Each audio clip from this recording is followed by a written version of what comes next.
Hey, for the Chicago White Sox, 89-91. Finished up the Dodgers, but it was only 2 plays, so it was a bummer. But hey, I want to tell you guys something. Parents, first of all, thanks for bringing your kids out, because this is what it's all about. I remember when I was a kid, meeting Steve Garvey and Ron Say, and I just thought that was the world to me. So thanks for bringing them out, and I'm going to tell you something. When they're out here doing stuff, walk around and listen. Kind of see what's happening so you can kind of read and iterate and let them know what's going on, okay? That's what it's all about in learning. You kids, listen, I'm going to tell you something. I didn't start playing ball until I was 12 years old. I wasn't good enough to play Little League. Somebody told me that, so I went and played Parks and Rec. And I went to a small Bible college called Azusa Pacific University because I had to walk on there. So if you've got a dream, keep dreaming it because you never know what can happen. Don't let anybody tell you that. Keep believing in your dream, okay? I can't hear you. Yeah. Let's have some fun today. We'll get dialed in. What age is this? 9 and 10. 9 and 10. Everybody ever talk says, best group might be 9 and 10. I don't believe it until I see it. We'll find out. Huh? Somebody's getting some water. Okay, we'll start. They'll show all these. Okay, so here's the deal. Everybody can see me? Okay, so my name is Wayne Edwards. I pitched for the Chicago White Sox from 89 to 91.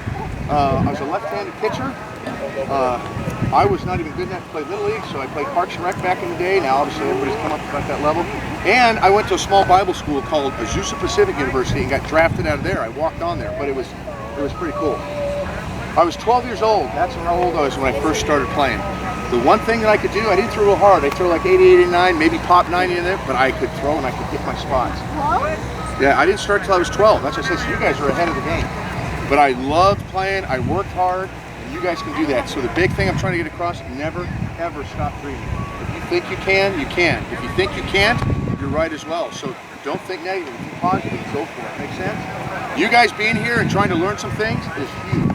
I will tell you this, when you guys go to the big league games, I want you to do something rather than just worry about getting your popcorn and your hot dogs and all that, which is about $2,000 now to go to get. Here's the deal. I want you to watch them when they warm up. When they're warming up, they're talking to one another and they're always hitting each other in the chest. The difference between a minor leaguer and a major leaguer, a minor leaguer is always hitting the ball in the chest. A major leaguer, we teach aim small, miss small. So can I borrow you? What's your name? What is it? Bull? Bo? Oh, Bo. I like Bo. Bo sounds good too. Okay, Bo. So here's the deal. If I'm throwing to the chest, right, and I miss, it's a little bit bigger miss. But the big leaguers, now I'm going to aim small, miss small. That means I'm trying a smaller target, so I miss a little bit smaller. So now I might try to go for the E, or I might try to go for the baseball. So now when I'm throwing to Bo, that's what I'm looking for. I'm trying to hit him on that target. Does that make sense? I want you guys to do this, because I've noticed some of you, I'm going to watch you to see if you're throwing like this. These are rabbit ears. The rabbit ears are always on top. Who's got a ball? I saw a ball. Rabbit ears on top. Here's what I want you to do. Pretend you have a baseball and everybody reach behind you like you got a baseball. That's rabbit ears on top. Now I'm going to show you something and I want you to see something. Turn your hand over so the rabbit ears are down. Do you feel some strain in that shoulder now? I see people doing that, and that's how you start hurting your arms. They come back here and that rabbit ear is down, and now in order to throw and get out front, they got to yank their body over, and that's putting that stress on there. That's why you don't want to do that. So I'm going to teach you rabbit ears on top every time when we throw. Make sense? There's a gentleman named Don Drysdale that was a coach with the White Sox. He's a Hall of Famer with the Dodgers in the 50s. He was awesome.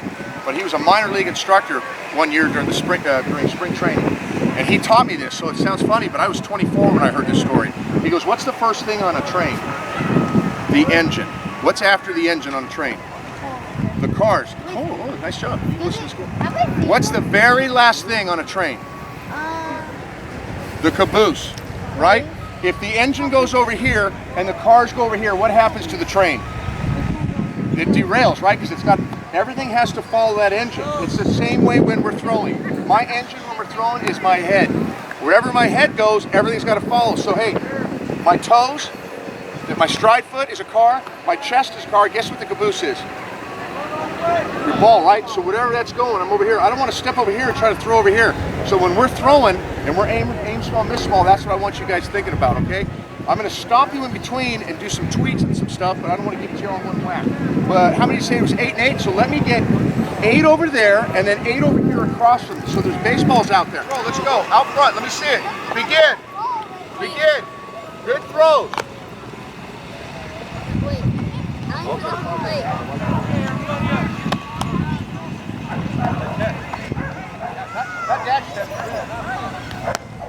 Good throw.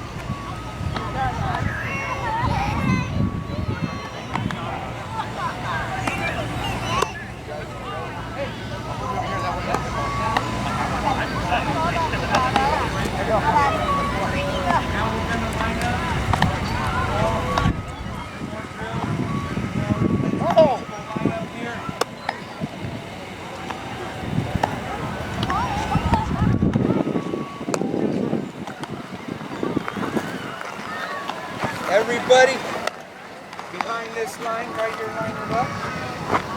All right? Hold that line right here.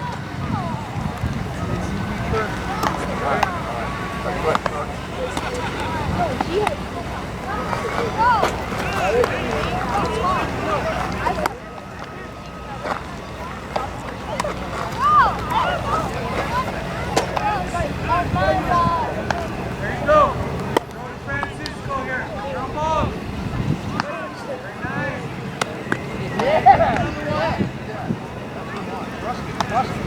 There, good. Hey, bring it up here again. Make good throws. Wait, get in after a little bit. I'm going to make sure you got a good throw. Okay, hold the ball, hold the ball. Hold on. Throw it. Nose toes. Everybody will show. Now step over. I want to step at my target. If I see a step in it, we're kind of standing up because it looks cool to stand up. I want you nose and toes, and I'll show both sides. Listen. Nose and toes. Everybody look at me. When I step, I want my nose and toes. So I'm gonna, where the toes are, my nose goes in front. My nose is in front of my toes. And now my hand is out in front of my nose. Not up here, but out in front of my nose. Does that make sense? I want everything going in that direction. For you guys. My toes, my nose and toes. Nose is in front of my toes, and my hand finishes out in front of my nose and toes. Does that make sense? Out front, nose and toes. I'm reaching out, not up here, out front. So you can target.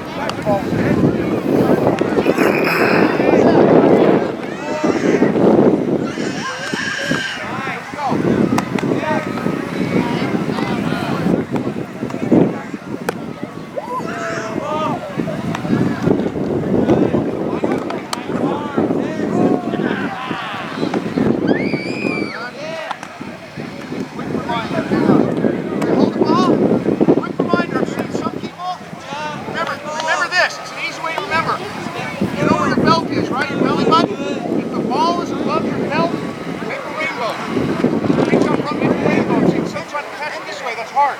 If it's below your belt, make a happy face. Good.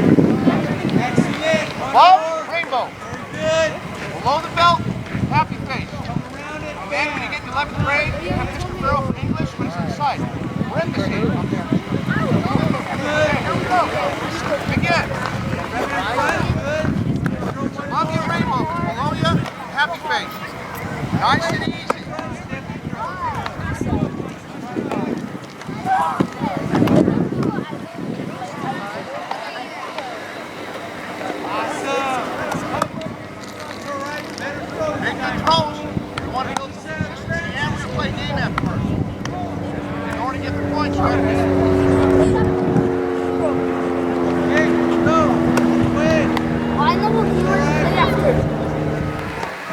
Everybody check the bottom of your shoes, see if you've got glue on there or something.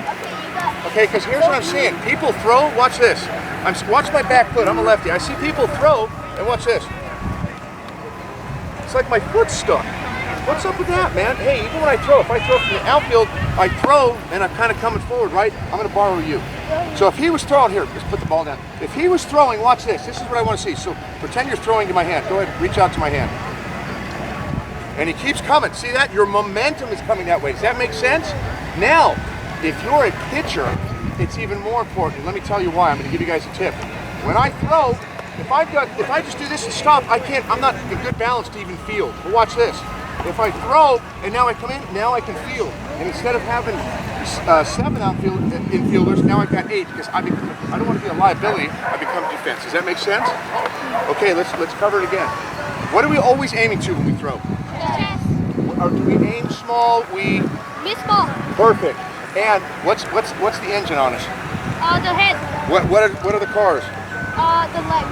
And the chest and the legs, because they're all going in the same direction. And what's the very last thing? And how do we change? It's like aiming. How do we finish our aiming? Where is it? Nose and toes. I should be out here. Does that make sense? That's what I want to hear. Any questions? Any questions? So here's, if you guys could help me, take the baseballs and put them over by that purple bag. And then if somebody could grab that blue cone, and somebody could grab that blue cone, and somebody could grab that one over there and put it by the purple bag, that'd be awesome.